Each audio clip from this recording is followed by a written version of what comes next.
Saya akan memulai dari Ibu Silvana. Selamat malam, Bu Silvi.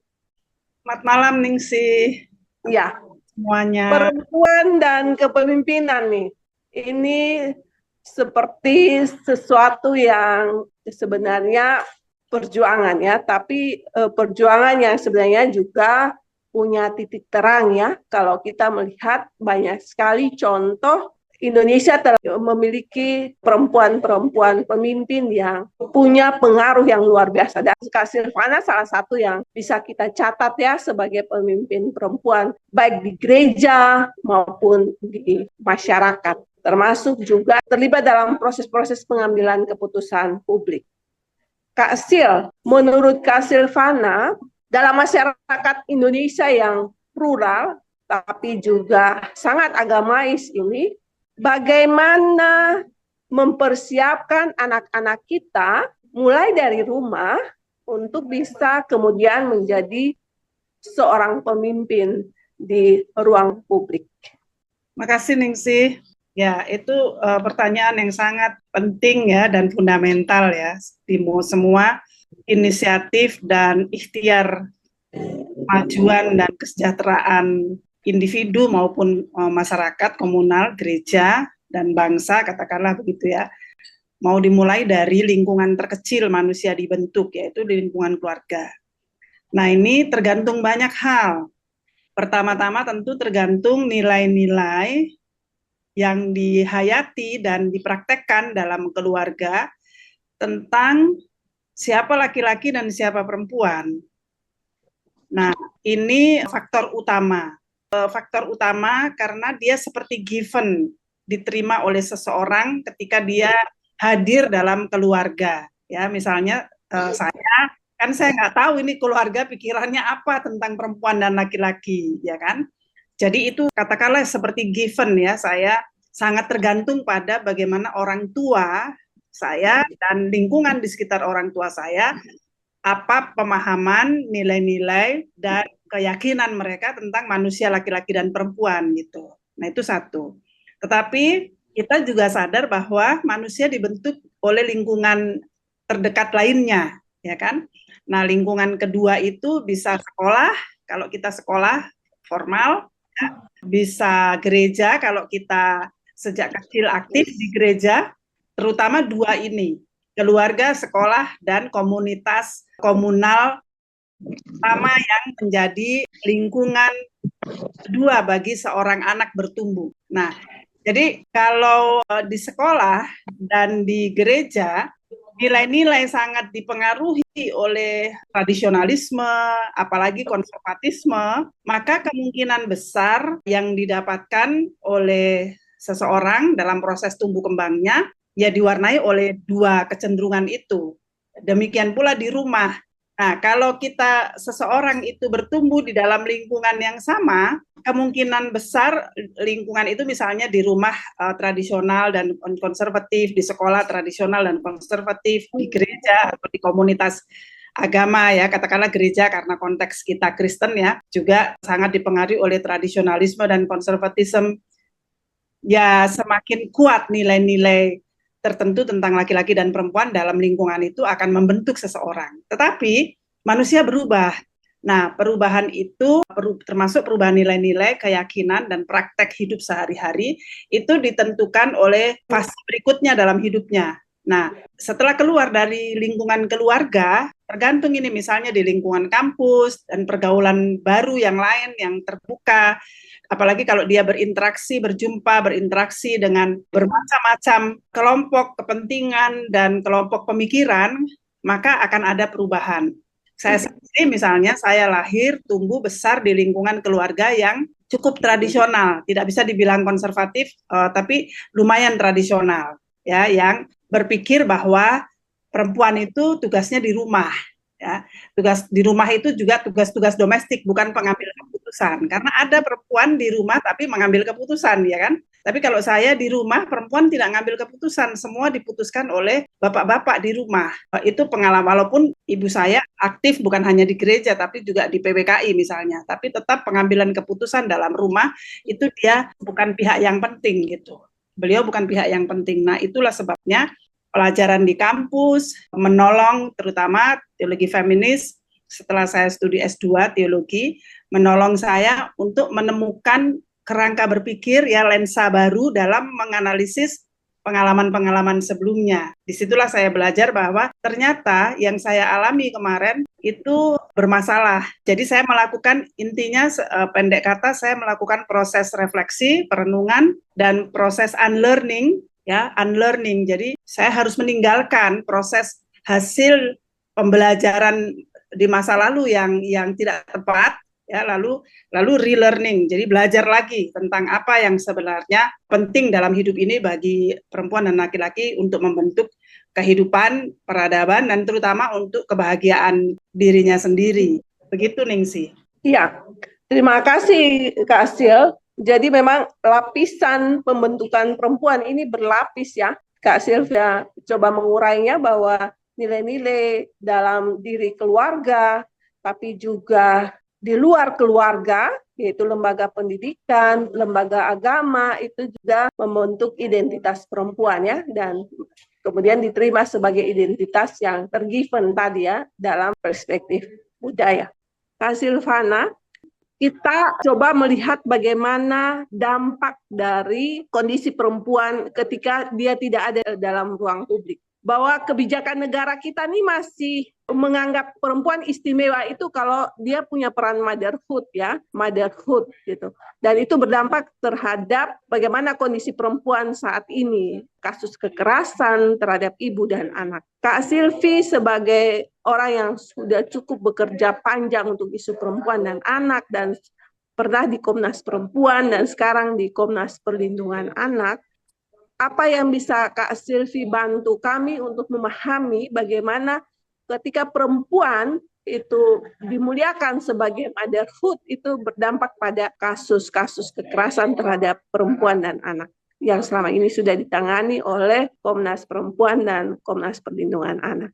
Apa yang disampaikan oleh Pak Merpin tadi itu beliau bicara kalau dari dalam studi gender dan feminis, itu kita bilang ada strategi penanganan masalah dari hulu. Dari hulunya itu apa? Dalam hal pengambilan keputusan. Jadi memang kalau perempuan tidak terlibat dalam pengambilan keputusan, kita tidak bisa mengeskalasi perubahan. Perubahan akan berjalan amat sangat lambat. Apalagi kalau kita mengakui bahwa kita sudah ketinggalan banyak sekali dan hutang peradaban kita itu mungkin 2 generasi ya, 40 atau mungkin malah 60 tahun. Di mana kita masih harus mengusahakan melakukan percepatan perubahan ya. Di dunia itu ada program, jadi PBB itu punya program namanya, kan selain Millennium Development Goals, kemudian menjadi Sustainable Development Goals, SDGs, dengan target nomor 5 itu ya, mengakhiri ending violence and discrimination against women and girls, lalu by 2030 berbagai bentuk dan jenis kekerasan dan diskriminasi terhadap perempuan dewasa dan anak perempuan seharusnya berkurang drastis, sangat signifikan gitu ya. Tapi kalau melihat situasi hari ini, bukan saya ini, tapi ada kajian-kajian yang lain mengatakan sebenarnya agak sulit kita mau optimis. Ya, apakah tahun 2030 akan tercapai? Karena tahun 2030 itu 5 tahun lagi. 5 tahun lagi, padahal masalah perkawinan anak di Indonesia masih sangat tinggi, kekerasan seksual sangat tinggi, ke KDRT terhadap perempuan, baik KDRT maupun kekerasan dalam masa pacaran ya, dalam relasi personal terhadap perempuan sangat tinggi, tindak pidana perdagangan orang tinggi, kekerasan terhadap anak tinggi, termasuk anak perempuan. Jadi data-data statistik yang valid dan kredibel itu alarm untuk kita bahwa kita ini harus melakukan percepatan 2 kali lipat, 3 kali lipat mungkin untuk pertama-tama menangani masalah-masalah itu dan kemudian mencegah. Nah, percepatan masalah hampir tidak bisa dikejar dengan percepatan upaya untuk mencegahnya. Gitu. Nah, karena selain program SDGs itu, dunia ini punya program namanya Planet 50-50 by 2030. Nah, ini lebih berat lagi. Ya, pada tahun 2030 seharusnya peradaban seimbang itu sudah terjadi. Yang tadi Pak Mervin bilang, Pak Mervin kan terminologi yang beliau gunakan peradaban berimbang, ya, seimbang. Nah, kalau di PBB itu ada namanya Planet 50-50 by 2030. Jadi pada tahun 2030 seharusnya kesetaraan substantif itu sudah terjadi. Ketimpangan-ketimpangan sudah ditangani secara signifikan seharusnya, ya, dan sudah bisa dicegah. Nah, kalau lihat masalah-masalah PR-PR yang masih menumpuk hari ini, ya mari kita evaluasi diri sendirilah. Sebenarnya kita bisa optimis nggak untuk tahun 2030 itu, gitu ya. Jadi itu tahun peradaban yang lebih adil, lebih setara, lebih demokratis, ya, dan keharmonian yang substantif, bukan semu, ya, kesetaraan yang substantif, keadilan yang substantif, partisipasi perempuan dan anak yang bermakna dalam pengambilan keputusan adalah salah satu cara terbaik untuk menghadirkan keadilan dan kesetaraan yang substantif itu. Dan segala cara dilakukan ini bukan hanya perempuan dewasa, anak perempuan juga. Jadi upaya perubahan social engineering kita itu harus dimulai sedini mungkin dari anak-anak yang harus diajari tentang nilai-nilai kesetaraan, keadilan, demokrasi, dan kesetaraan keadilan, ya. Nah, mengapa? Ya, supaya pekerjaan kita lebih ringan. Hari ini tuh kan tenaga kita, energi kita habis untuk menangani masalah. Kita terus-menerus kerja di hilir. Kita terus-menerus menjadi, katakanlah ambulans, ya, pemadam kebakaran. Karena apa? Karena masalahnya menggunung. Sementara kerja-kerja di hulu, kerja-kerja pencegahan, kita agak kedodoran. Nah, disinilah pengaruh penting dari, memang faktornya banyak, tadi saya sudah bilang, tadi kan faktor budaya kita bilang, ya. Tentu ada faktor yang lain, kekuatan-kekuatan di masyarakat ini kan kekuatan negara, kekuatan budaya, kekuatan modal, ya, kapital, itu mempengaruhi kemajuan atau stagnasi atau kemunduran kita. Nah, kalau tiga kekuatan ini berpihak pada keadilan dan kesetaraan, maka kita punya harapan yang lebih untuk mencapai tujuan kesetaraan dan keadilan yang substantif tadi. Tetapi kalau arus dari peradaban di kelompok-kelompok agama dan budaya itu arus setback, ya, arus ke belakang, putar balik ke belakang, itu akan menjadi tantangan yang sangat-sangat serius bagi upaya memajukan kehidupan kita bersama. Jadi saya sepakat apa yang disampaikan tadi, yang kita perjuangkan ini keadilan dan kesetaraan, perdamaian untuk semua, gitu. Perspektif gender dan teori-teori feminisme itu menolong kita untuk bisa melihat persoalannya secara sistemik, struktural dengan baik. Sebenarnya dia alat analisis yang kita bisa gunakan untuk melihat pengalaman-pengalaman marginalitas yang lain, pengalaman peminggiran yang lain yang dihadapi oleh kelompok-kelompok rentan di masyarakat. Nah, saya sih berharap gereja-gereja dalam hal ini yang sebenarnya sudah dikenal sebagai pelopor gerakan kesetaraan dan keadilan berbasis gender, ya, bukan baru bicara soal-soal ini, sudah lama. Pasti Ningsi dan kita semua tahu, ya, pada tahun 1989 itu di dunia sudah ada gerakan solidaritas gereja terhadap perempuan, ya, Church Solidarity untuk perempuan, for women. Kemudian tahun 2010 itu dekade, ya, dekade solidaritas gereja untuk perempuan. Lalu tahun 2000 ada dekade gereja-gereja mengatasi kekerasan, termasuk kekerasan di ruang domestik berbasis gender terhadap perempuan, berbasis usia terhadap anak. Nah, jadi sebenarnya yang mau saya bilang adalah gereja-gereja inisiatif global itu sudah cukup lama, sudah mungkin tahun 80-an, berarti 4 dekade yang lalu, ya. Sementara tahun 60-an di lingkungan teologi kontekstual di Asia, terutama di negara-negara yang sedang berjuang untuk keluar dari kolonialisme, ya, gerakan-gerakan pemerdekaan, ya, pemerdekaan bangsa-bangsa terjajah, itu sudah bicara soal kesetaraan dan keadilan itu juga diupayakan oleh kelompok-kelompok yang pro pada keadilan bagi perempuan. Itu kelompok-kelompok kalau di ITWOT mungkin Ningsi sudah pernah dengar, ya. Tokoh-tokohnya dari Indonesia juga banyak. Nah, ini menunjukkan sebenarnya langkah-langkah gereja untuk menangani ketimpangan yang serius ini sudah cukup lama, 50 tahun lebih ya. Bisa dibilang 60 tahun, mungkin malah 70 tahun kalau dihitung dari tahun 60-an. Nah, itu sebabnya kita harus refleksi ini, kita kemandekan kita, menurut saya sih terjadi stagnasi ya di lingkungan gereja. Saya sih belum lihat setback ya. Memang harus ada kajian tentang ini, sejauh mana gereja-gereja sudah bergerak. Tapi kalau kita menggunakan indikator-indikator yang umum, ya, indikator tentang kemajuan yang umum, misalnya yang tadi ditawarkan oleh Pak Marpin, dan kami yakini juga itu penting, yaitu perubahan dari hulu, ya, peran perempuan dalam hal pengambilan keputusan, memang agak kita masih jalan di tempat, ya, masih jalan di tempat. Dan juga indikator lain, indikator yang sangat penting antara lain juga adalah kapasitas ekonomi perempuan, kekuatan ekonomi perempuan. Nah, itu harus dijadikan salah satu indikator utama dalam memeriksa kemajuan atau stagnasi atau kemunduran di dalam lingkungan gereja-gereja. Itu Ningsih sementara. Makasih. Makasih Kak Sil sudah membantu kita untuk memahami bagaimana kebijakan publik ya itu berusaha mendorong kepemimpinan perempuan ya. Kita berharap 2030 tercapai, tapi tinggal beberapa tahun kita masih berhitung. Ternyata belum terlalu maksimal, tapi dari sisi gereja, keberpihakan gereja untuk mendorong kepemimpinan perempuan itu sudah terjadi cukup lama ya, 70-an tahun dengan berbagai gerakannya.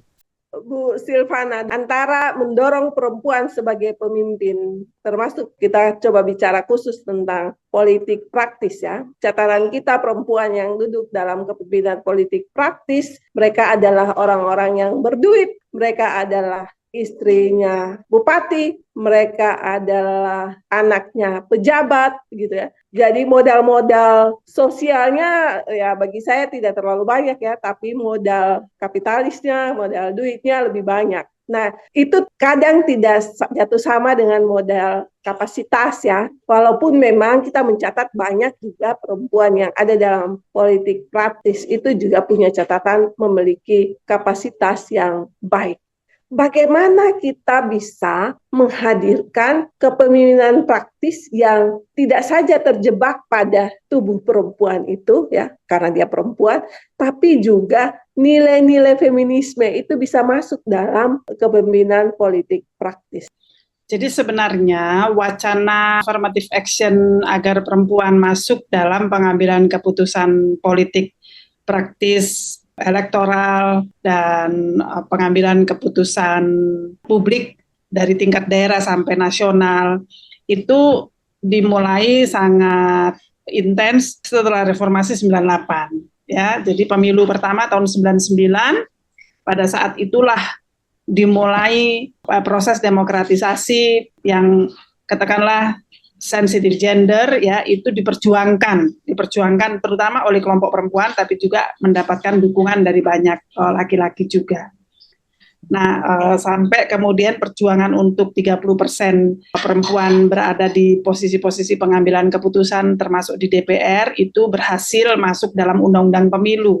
Itu pun juga berliku-liku ya, perjuangannya berliku-liku sampai hari ini. Dan ada evaluasi yang sangat tajam terhadap gerakan 30% perempuan dalam pengambilan keputusan politik ini. Mengapa? Karena ternyata yang mendapat keuntungan bukan perempuan yang seharusnya di situ.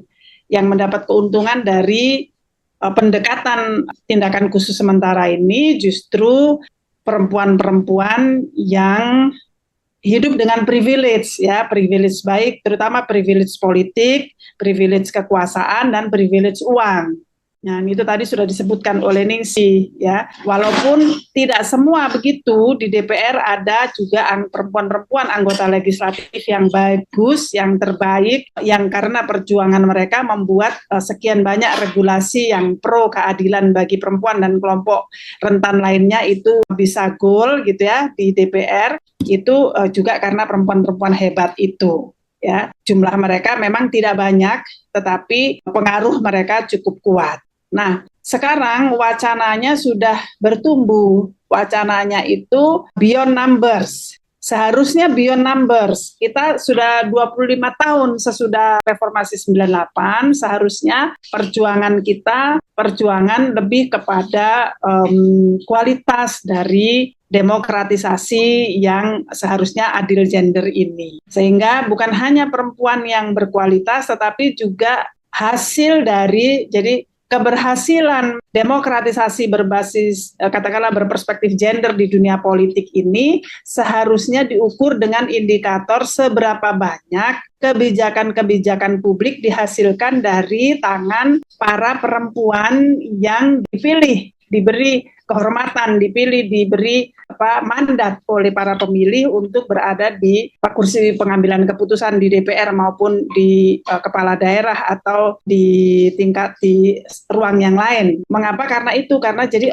sekarang pergeserannya lebih kepada kualitas dan dampak dari katakanlah feminist leadership ya. Jadi bukan hanya women leadership tapi feminist leadership. Jadi kepemimpinan dan pengambilan keputusan publik yang diwarnai dengan nilai-nilai kesetaraan, keadilan, kesejahteraan, perdamaian, inklusi untuk semua tanpa diskriminasi. Itu semboyannya SDGs ya, no one left behind. Tidak ada satupun orang boleh tertinggal dalam upaya untuk kemajuan ini, ya, menyelamatkan peradaban ini dari segala macam bentuk ancaman-ancaman kepunahan dan ancaman lainnya. Itu yang menurut saya yang sangat penting, dan sekarang kelompok perempuan sebenarnya sedang berjuang untuk mengatasi salah satu hasil yang sebenarnya tidak menguntungkan bagi perjuangan karena katakanlah direbut oleh kekuatan-kekuatan politik status quo dan mungkin oligarki juga, termasuk juga oleh kekuatan-kekuatan pemodal ya yang menginginkan orang-orang utusan mereka duduk dalam pengambilan keputusan tertinggi supaya mereka mendapat keuntungan gitu. Nah, ini yang sedang diperjuangkan agar ada perubahan. Tapi yang berikut, tadi kan saya sudah informasikan mengenai inisiatif Planet 50-50 ya. Kemarin dalam sidang raya PGI di Toraja, saya juga bicara soal kenapa nggak 50%? Ya, kenapa harus tanggung 30% perempuan ikut dalam pengambilan keputusan di lingkungan gerakan keesaan nasional. Mestinya gereja bisa menjadi pelopor, 50% lah, ya kan? Sebenarnya itu, sekali lagi, itu lebih dari sekedar angka ya, itu representasi kehadiran. Jadi keinginan untuk keadilan, atau perjuangan keadilan, itu juga nampak dalam representasi kehadiran.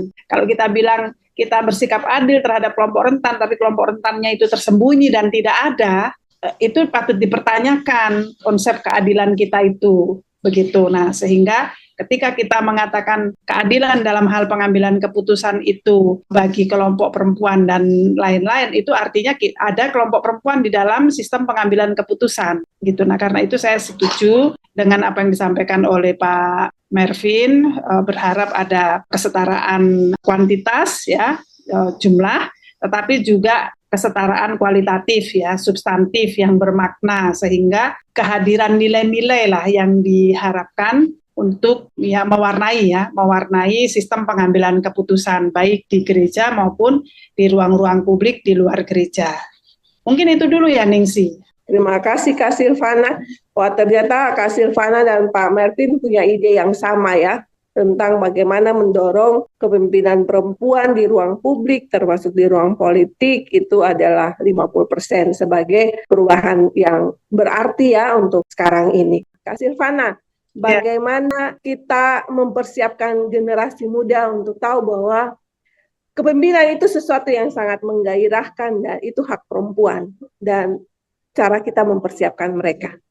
Terima kasih, Ningsi. Yang pertama, saya mau tegaskan untuk kita semua bahwa kemajuan yang dialami oleh perempuan di dunia ini, ya, termasuk di Indonesia, itu adalah hasil perjuangan para perempuan pelopor, bukan dikasih oleh peradaban, bukan juga hasil pertama-tama ketika pada fase-fase pertama perjuangan kelompok perempuan di dunia ini, bukan juga seolah-olah perempuan yang punya kapasitas baik itu pasti akan jadi pemimpin. Tidak. Ya, nah ini mungkin saya sedikit berbeda dengan Kak Mutiara. ya. Tidak, saya sekarang bisa merasakan kemajuan seperti ini, dan mungkin juga Kak Mutiara di bidang bisnis, finance, usaha, Ningsi mungkin di bidang pendidikan, itu karena ada para pelopor di belakang kami, entah berapa generasi di belakang kami, yang berjuang agar ada akses dan kesempatan diberikan kepada perempuan untuk maju.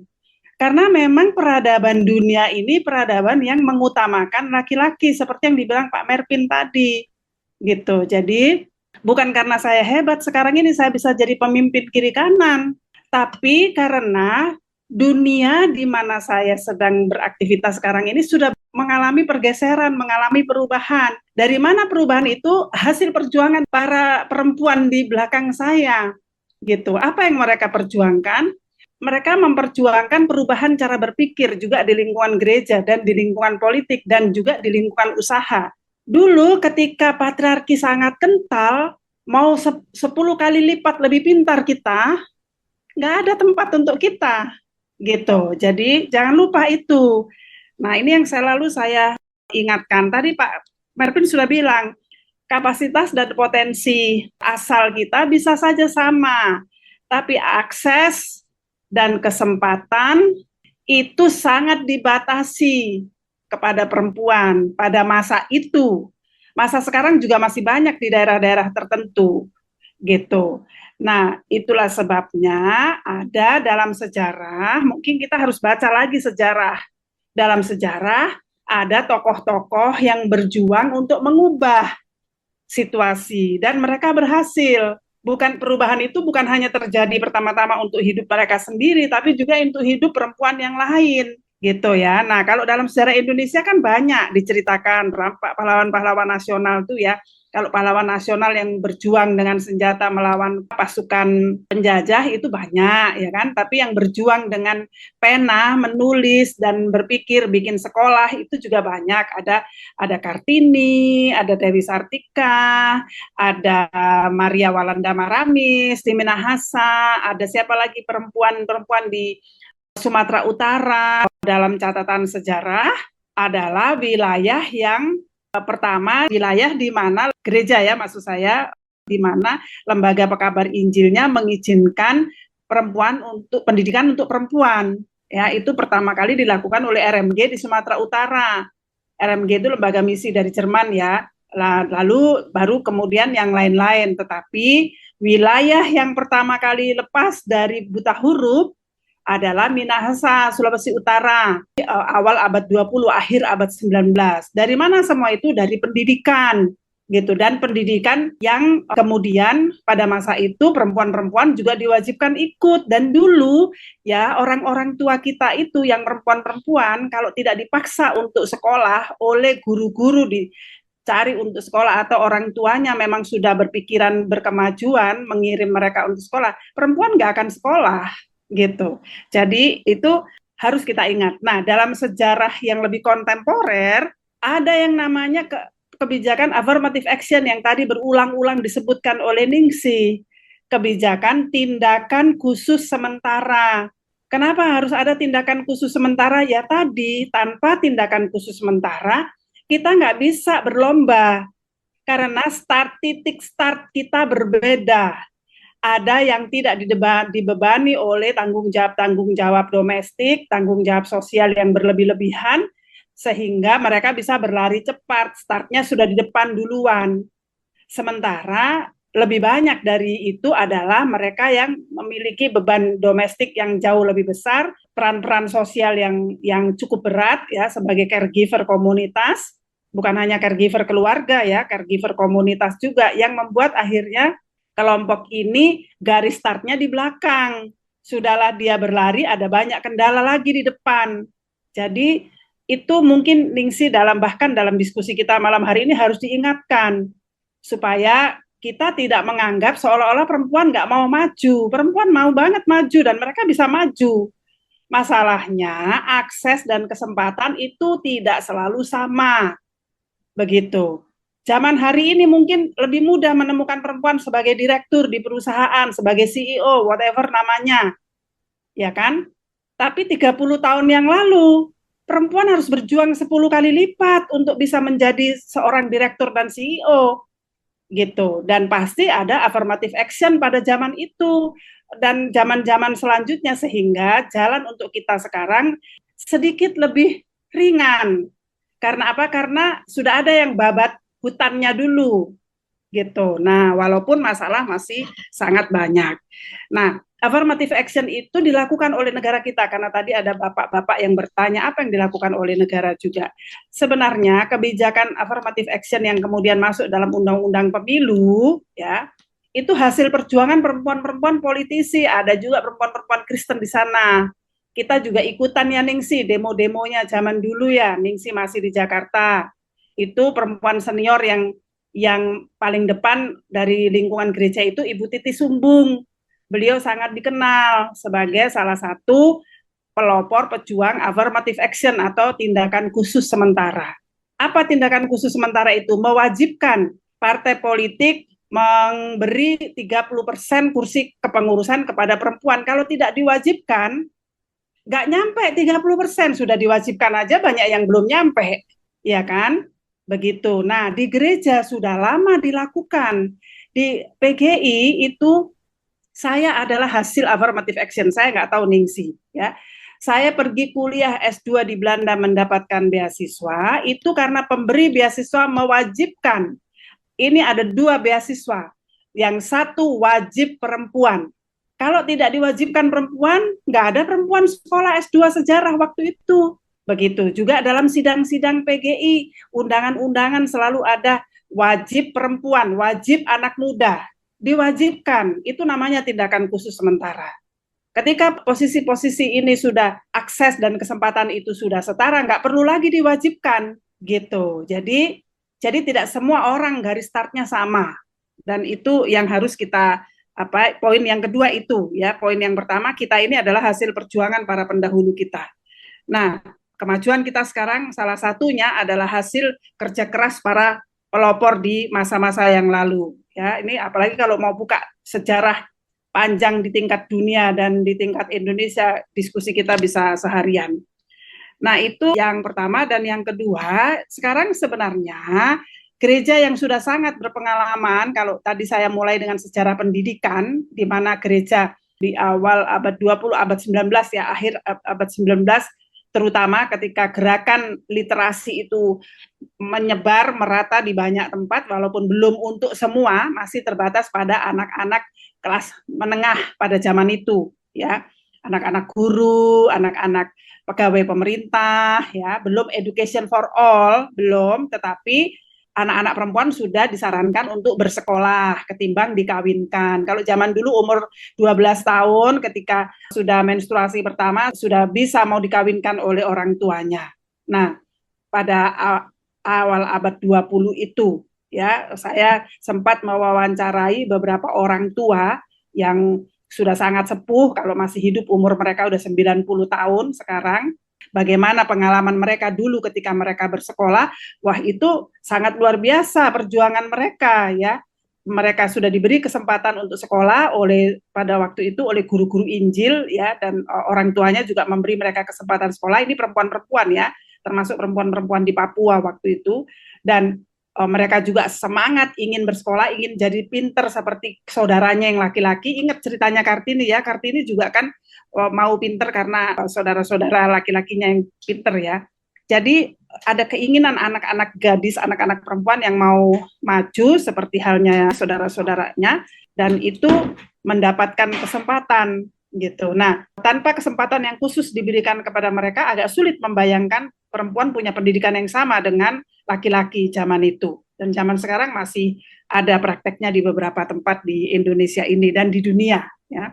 Itu baru soal pendidikan loh, soal mau jadi pinter. Belum lagi praktek-praktek budaya yang harmful ya, praktek budaya yang melukai, menyakiti perempuan, yang tidak baik untuk perempuan, seperti sunat perempuan.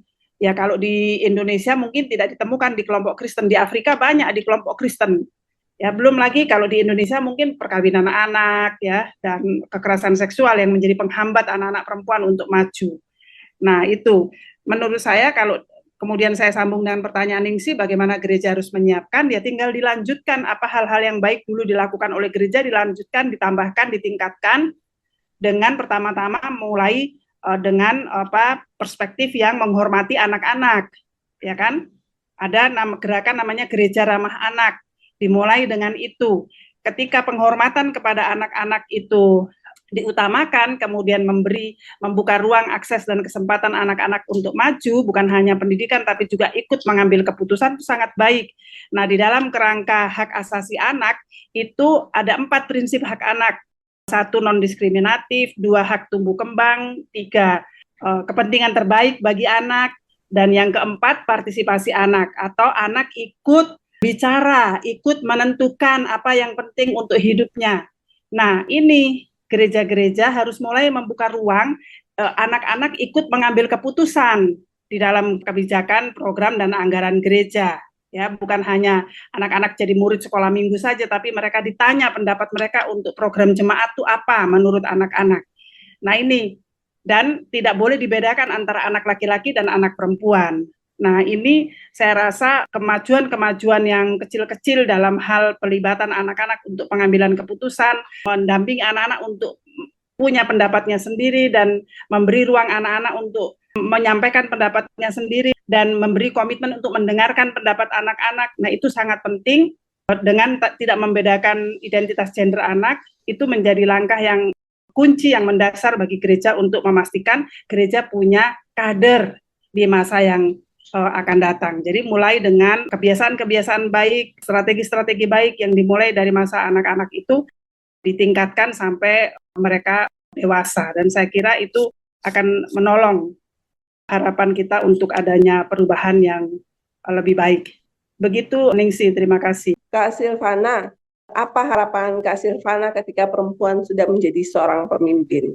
Ya, yang pertama, dia tidak lupa pada perjuangan generasi sebelumnya. Itu memerlukan kerendahan hati tersendiri, ya, kesediaan untuk mengakui bahwa apa yang dia alami hari ini sebagiannya, tempat di mana dia berdiri hari ini sebagiannya adalah perjuangan dari para pendahulu yang bekerja keras melakukan agenda perubahan supaya perempuan dan generasi berikutnya, perempuan dari generasi berikutnya bisa menikmati kesetaraan dan keadilan di berbagai sektor dan bidang kehidupan. Yang kedua, keberhasilan kepemimpinan perempuan bukan pertama-tama pada jabatan dan kekuasaannya, tetapi pada hasil dari kehadirannya sebagai pemimpin. Jadi, ketika dia memimpin, apakah ada keputusan-keputusan, kebijakan-kebijakan, regulasi-regulasi kunci yang dihasilkan oleh institusinya untuk mendorong perubahan, untuk menghasilkan perubahan, untuk mendatangkan kesetaraan dan keadilan dan inklusi bagi semua, terutama bagi kelompok-kelompok rentan. Apakah ada perubahan struktural di mana struktur dan sistem mekanisme kerja institusi, lembaga itu menjadi lebih adil, lebih setara, dan responsif menangani masalah-masalah dan mencegah masalah-masalah ketimpangan dan ketidakadilan. Apakah kemudian lembaga atau institusi organisasi di mana dia menjadi pemimpinnya, si perempuan ini menjadi pemimpinnya, itu juga melibatkan sebanyak mungkin kelompok-kelompok rentan dan siapapun yang bisa terlibat dalam pengambilan keputusan agar menghasilkan keputusan yang bermanfaat untuk banyak orang. Nah, jadi masalah partisipasi. Dan yang terakhir tentu akuntabilitas kepemimpinannya. Ya, jadi kepemimpinan perempuan bukan hanya yang bersangkutan itu duduk di situ lalu tidak pernah ada pertanggungjawaban publik yang kredibel kepada publik yang memilihnya, ya, tetapi dia membangun trust dan dukungan dari publik yang memberinya kepercayaan untuk memimpin. Kemudian dia membuktikan bahwa dia akuntabel, transparan dalam menjalankan visi dan misinya sebagai pemimpin di apapun institusinya, apakah institusi gereja atau institusi publik lainnya. Jadi dengan kata lain, buktikan bahwa dengan kepemimpinan Anda ada perubahan signifikan menuju situasi yang lebih baik di mana nilai-nilai kasih, kesetaraan, keadilan, perdamaian, kesejahteraan untuk semua itu bertumbuh dan kehidupan menjadi lebih baik. Begitu mungkin Ningsih, terima kasih untuk kesempatan berbagi dalam forum ini.